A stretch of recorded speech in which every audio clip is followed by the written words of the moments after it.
al Havayah.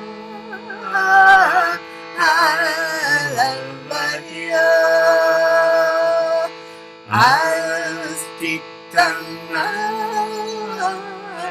al Havayah. Titanag al Havayah.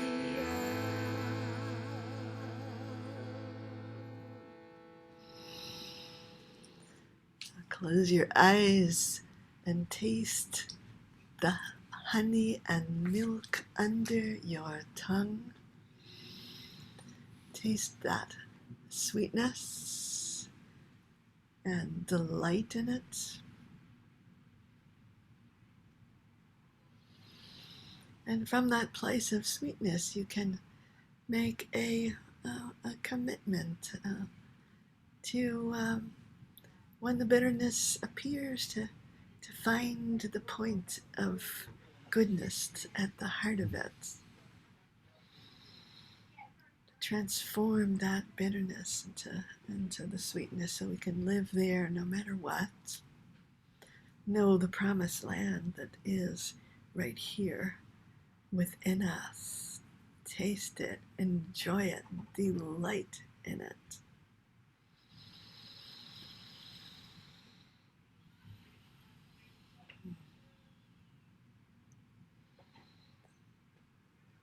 So I invite you to look around the room and delight in the faces that are here.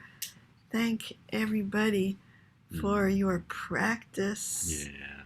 And, how delicious it is. Those of you that are need to leave, we love you. Invite you if you want to Before you leave, give a donation on our website so we can keep on doing this. And and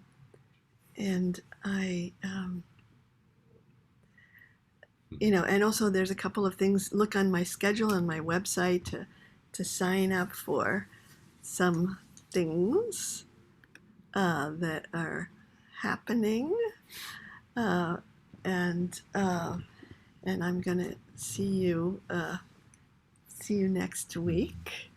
And thank you so much for your practice.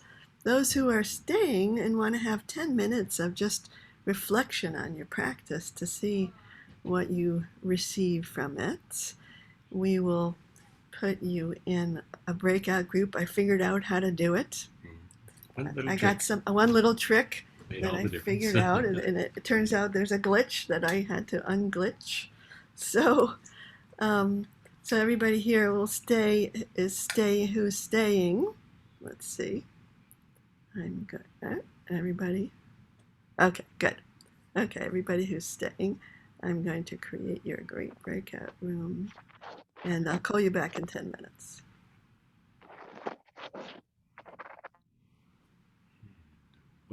And away you go.